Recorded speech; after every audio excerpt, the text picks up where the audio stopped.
Okay, so today we're going to go over a basic leg massage in the prone position. One thing you want to make sure of is your stance. When you're standing, you want to stand in bow position, which is one foot in front of the other, kind of facing that direction. And you always want to make sure about your body mechanics.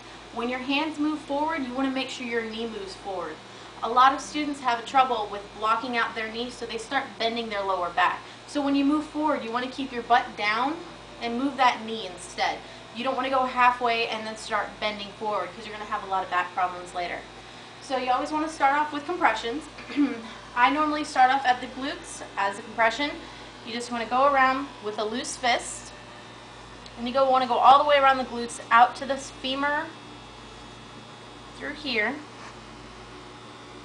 Then you want to open your hands and just push in. You don't want to squeeze. You also want to make sure that you're not pushing down. For anybody that has bigger legs, you don't want to pinch the skin to the table. So you just want to push straight in. You also don't want to push down at the back of the knee. This is an endangerment site. There's a lot of nerves and blood vessels. So you just want to come down, go over the back of the knee, and then just keep coming down.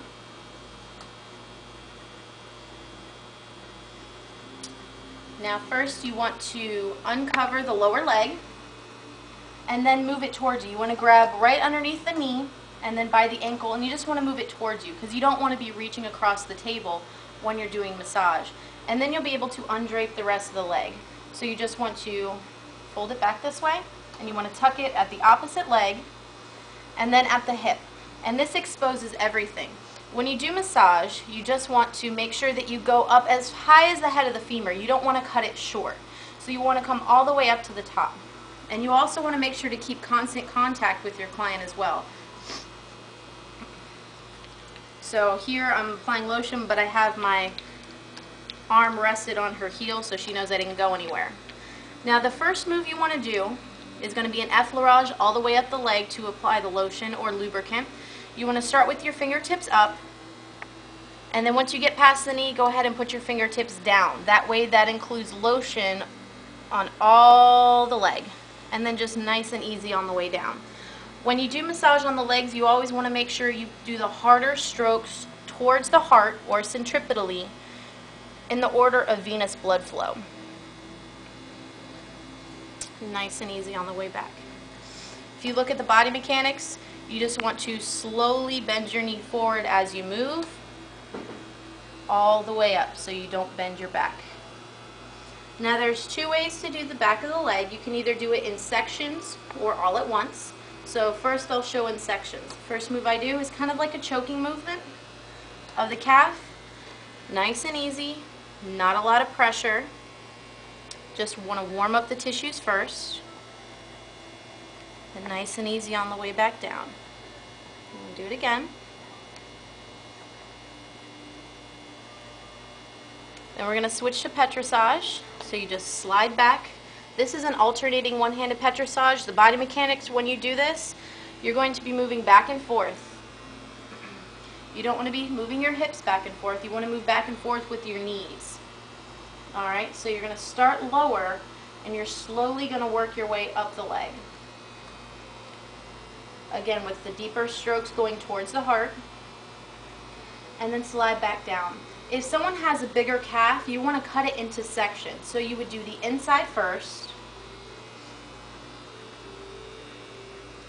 slide back down, then you would do the middle,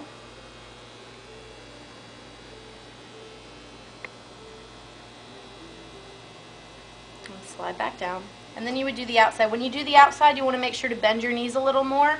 That way you're not hyperextending your wrists.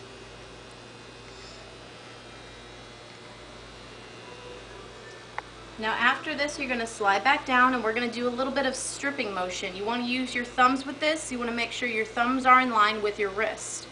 So you're just going to slowly push your way forward. Now if they don't want deep work, you can keep this a little bit lighter. And then you want to ease up right when you get to the back of the knee. And then you're going to go a little bit more towards the inside.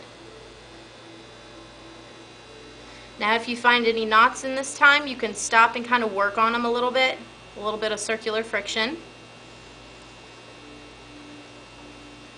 A little bit more medial.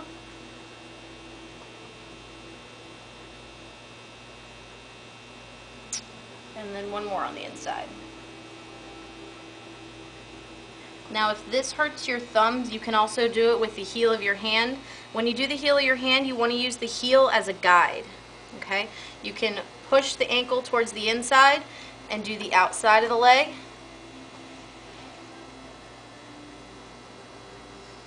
Bring it back to the middle. Do the inside.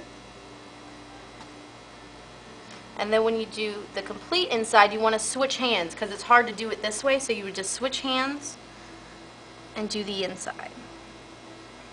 Now you would pick one of those two. You wouldn't do both the thumbs and the heel of the hand. You would just pick one.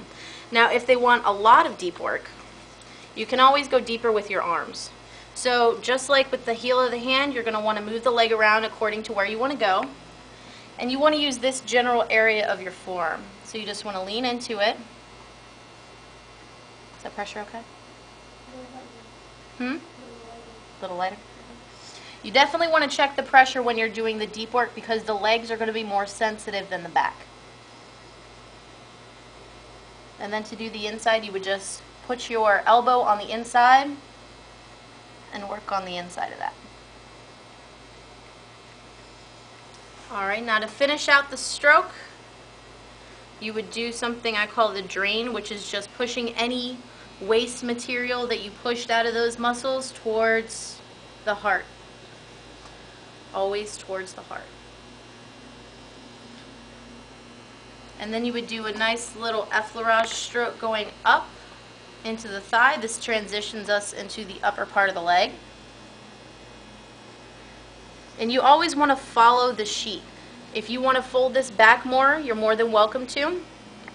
But we're just doing it as a leg massage, not as the glutes included right now.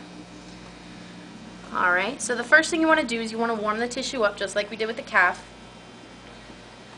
So you just want to do one hand over the other and just follow the sheet off.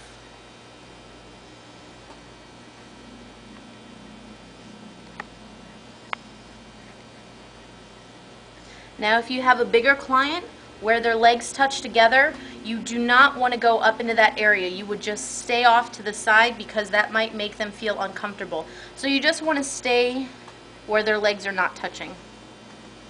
So after the warm-up move, we'll do the petrissage just like we did with the leg. Now you can never reach all the way around the thigh, so this one we'd always do in sections. So you want to start with the inside.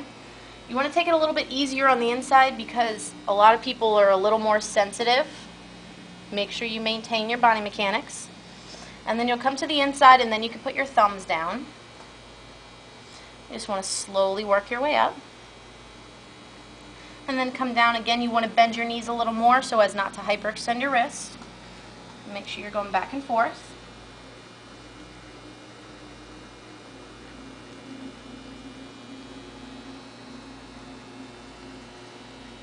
Now for deep work with the upper thigh, in order to get the IT band very well, what we do is we'll bend the leg that you're working on, we'll hook it over the other knee, or the other heel, sorry. If somebody has knee problems, you wouldn't want to do that. You're going to have to accommodate them by getting lower. If they don't have knee problems, hooking the leg is not going to be a problem. Now the IT band is very tight on some people, so you want to warm it up with a little bit of light effleurage first. And then you can dig in the heel of your hand. You definitely want to check the pressure. You don't start putting pressure until you get past the knee, although you see my hand going by. I'm not putting pressure down until I'm right here because you don't want to hurt the knee joint. So then you want to kind of lean into it. Is that pressure okay? Yeah, you definitely want to check the pressure because you could cause somebody a lot of pain. You want to go all the way up until the head of the femur, then ease off. Alright. Now if they want some hardcore deep tissue here, you would simply ease in like this, and then you would lean in. You could do a lot more pressure with your forearm, as I said before. And then you would just ease off right here and slide back down. And then you would slide back in, put the pressure on. Is pressure okay?